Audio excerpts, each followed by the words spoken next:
Hello and welcome to another edition of the Moving Iron Podcast. This podcast is proudly provided by Axon, helping dealers move more iron for almost 100 years. Find out more at axontire.com. Axon was started almost 100 years ago out of a passion for keeping agriculture moving. It's that same passion that drives them today. With a vision for a better experience for both farmer and dealer, they set out to create a better way to move more iron. When you partner with Axon, you get immediate access to a full range of products and solutions designed to meet the complex needs of today's grower. Axon carries all major brands and sizes of tires, wheels, and tracks. From custom colors and sizes to fully customized wheels, you can have the solution for virtually any problem today's farmer is trying to solve. To find more or become an Axon dealer, please visit axontire.com. Moving iron in the 21st century. Hard-working people working hard for you and me. Moving iron, time and time again. Through the years you'll find us here. Moving iron. Hey everyone, it's Jaclyn Krymowski with the Herd Book Ag Media, giving you your Moving Iron Ag News update for this week. That is April 19th through the 23rd. It also happens to be the week of Earth Day, so I am sure you have all seen plenty of interesting and fascinating facts about ag sustainability hitting your timeline. And in that spirit, I guess it is only appropriate that we go ahead and we jump right into our first politics story, again about Ag Secretary Tom Vilsack, who recently announced better incentives for landowners to enroll in conservation reserve programs that should align with President Biden's 30-30 commitment, moving towards better sustainability and net zero carbon emissions in agriculture by the year 2030. Speaking on Illinois Public Radio, Vilsack recently discussed how the Conservation Reserve, which has 20.8 million acres enrolled in it, could potentially play a big role in the agricultural effort around sustainability. Vilsack said on the radio, "The president has committed a 30-30 effort. 30% of our working lands and public lands being dedicated in some form or fashion to conservation by 2030. I think that also plays to the strength of the CRP. I think it'll play in a particularly important role in that." And if you've got questions on ag policy and politics, especially as we are in the midst of all this talks about sustainability, the environment, arguments on both sides, the American Farm Bureau Federation recently released their 2021 briefing book that has some of the key topics that are being discussed in Congress on Capitol Hill and in the Senate as well. So I highly recommend you going to the website. That is their 117th Congress briefing booklet that I think is going to be worth the look. A leading global grains research institute says that they expect new wheat varieties, specifically those that are enriched with zinc, to boost this mineral for millions of people throughout the world. The Director General for the International Maize and Wheat Improvement Center recently told Reuters that he expects this newly developed high-zinc wheat to make up at least 80% of varieties that are distributed worldwide over the next 10 years.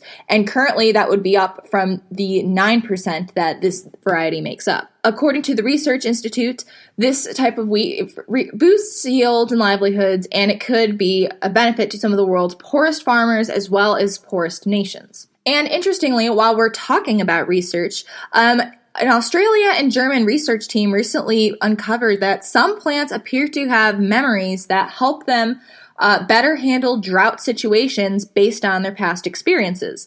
Apparently, there is a signaling molecule which helps them remember the drought conditions and to acclimate themselves accordingly.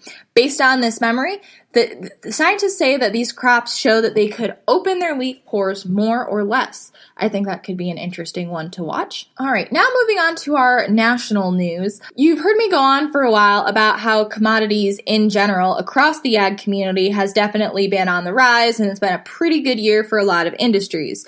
But interestingly, on the flip side of that, Farm lending has been down, making the agri-financing sector not looking so hot here in 2021. Obviously, last year it was slow, but this continues into 2021. Recently, the Kansas City Federal Reserve Bank announced that their overall non-real estate farm lending in their first quarter dropped a full 10% compared to last year. And as such, loans covering operating expenses are down almost 20% this next year compared to last year. This is a level it has not seen before since 2012. A big part of this change in lending activity could in fact have to do with some of the pandemic relief packages that have been going out. And again, some of the commodity prices boosted seems to have been a part of that. And speaking of those commodity prices, again, it looks like sorghum prices of all things is really going to be up this year. A big part of this, they are saying, is from the companion animal industry and pet food production, as many pet owners spent significantly more money on their animals within the past year, partly due to the pandemic.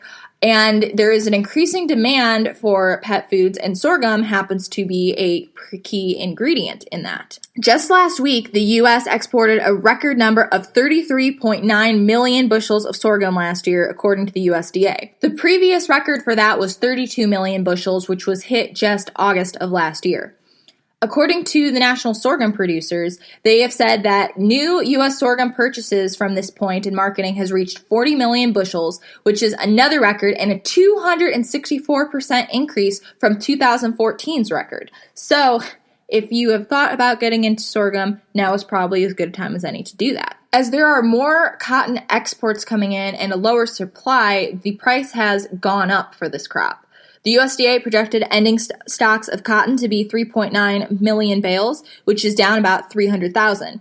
Compare this to last year, where the World Ag Outlook estimated stocks landing at 7.25 million bales, compared to the 3.9 million estimated for this marketing year, which ends in July. All right, and that here should wrap everything up for this next week in April.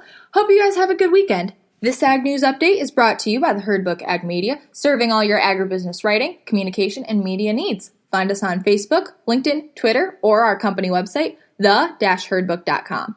Let me know you found me here at Moving Iron, and I'll give you 20% off your first invoice. You want to have a meaningful competitive advantage to help sell more equipment. Whether you represent the sales, parts, or management department of an implement dealership, there's a surprising amount of complexity when it comes to tire, wheel, and track technology. Let Axon worry about that so you can get back to supporting your customers. Axon has leveraged years of experience to create a streamlined process that gives you a proven path to help today's grower and sell more equipment. The roots of their organization go back almost 100 years to the invention of the rubber tractor tire. Supporting agriculture is the number one driver of Axon, from product development through sales and service. To find more or become an Axon dealer, head over to axontire.com. Moving higher in the 21st century. Hard-working people working hard for you and me. Moving higher, time and time again. Through the years you'll find us here.